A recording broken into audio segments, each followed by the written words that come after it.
भारत की तरफ से आर्थिक रेटिंग में सुधार को लेकर तमाम प्रयासों के बावजूद रेटिंग एजेंसी मूडीज ने भारत की रेटिंग में बदलाव नहीं किया है।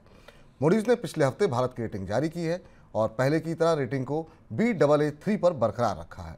मूडीज ने भारत पर भारी कर्ज और सरकारों की लोक लुभावन नीतियों को लेकर के भी आगाह किया है।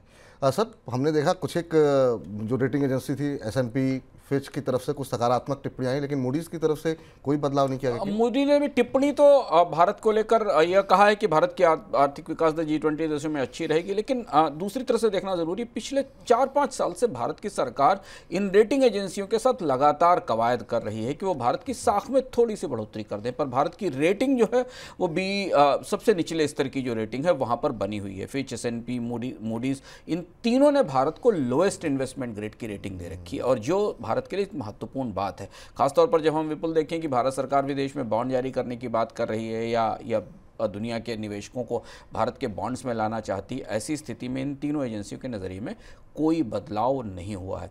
मूडीज़ ने अपनी इस टिप्पणी में भारत की अर्थव्यवस्था में बढ़ते हुए कर्ज की पर चिंता जाहिर की है, महंगाई पर चिंता जाहिर की है, पर यह भी कहा है कि भारत की विकास दर अगले 2 सालों में G20 इकॉनमी से ज़्यादा रहेगी। ये भी बात मूडीज़ ने अपनी रिपोर्ट में कही है।